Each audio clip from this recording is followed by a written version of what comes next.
यहाँ पे एक इंडेक्स है Nifty mid and small IT और टेलीकॉम। हाँ। क्योंकि देखिए लार्ज कैप आईटी में मैं थोड़ा सा फिर भी नर्वस हूँ, लेकिन मिड और स्मॉल कैप आईटी पर हम बुलिश हुए थे ओएफएसएस, कोफोर्ज, टाटा टेक, सारे इन numbers सब के जब आए। नंबर्स के बाद से, ठीक है, और लगातार पॉजिटिव व्यू रखा था इन पर।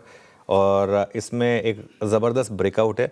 और देखिए एक चीज़ मैं आपको बताऊँ ना, किसी भी सेक्टर में अगर बेयर मार्केट चल रही हो, विद इन दैट अगर आप ऐसे स्टॉक्स ढूंढ लें जो आउट परफॉर्म कर रहे हैं नंबर्स पर, उनमें डिसप्रपोर्शनेट रैली आती है। वो डिसप्रपोर्शनेट रैली क्यों आती है? क्योंकि अगर आप एक आईटी फंड चला रहे हैं तो आप अपना ऑब्वियसली थोड़ा सा कुछ समय के लिए एलोकेशन उन स्टॉक्स में ज़्यादा कर देंगे, क्योंकि वहाँ पर आपको एटलीस्ट ग्रोथ दिख रही है।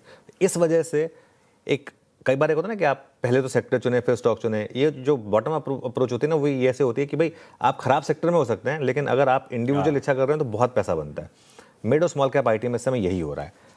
इसमें मैं कोफोर्ज में कई बार ले चुका हूं, इसके लिए आज मैं ले रहा हूं परसिस्टेंट। ओके। परसिस्टेंट में भी अगर आप देखें तो एक अच्छा शानदार रिवर्सल है और एक ज़बरदस्त पिछले कुछ दिनों में आप देखें 4 महीने के बाद आप 50 डे मूविंग एवरेज के ऊपर निकल रहे हैं और 200 डे मूविंग एवरेज के भी काफ़ी करीब हैं। अच्छा, पिछली बार हम यहीं से फिसले थे, तो इसके लिए ये एक सॉर्ट ऑफ इम्पॉर्टेंट लेवल है वॉच आउट करने के लिए।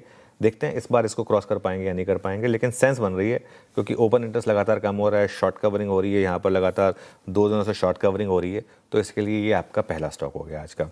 दूसरा stock Oracle Financial, one of our favourites पिछले कुछ महीनों से। आप देखें ओएफएसएस, तो ये भी एक ज़बरदस्त एक स्ट्रेंथ में है, एक चैनल का ब्रेकआउट और एक 1.5 साल के चैनल का ब्रेकआउट है यहाँ पर।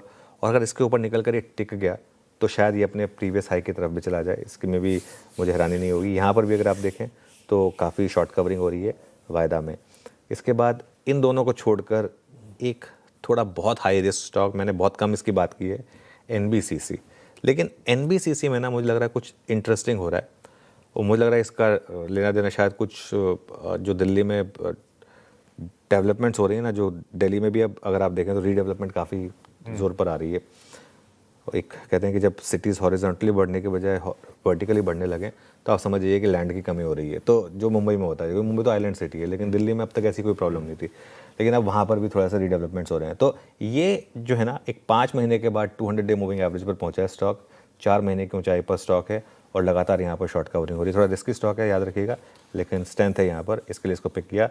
स्टैंडर्ड डिस्क्लेमर, बाय या सेल करने तो अपने फाइनेंशियल एडवाइजर की राय लें। और 9 बजे हम लेकर आएंगे आपके लिए ChatGPT 2 और इसमें मैं आपको टीजर दे देता हूँ, 3 वीक स्टॉक लेकर आएंगे क्योंकि मार्केट में इस समय दोनों तरफ के सौदे हैं। बिल्कुल।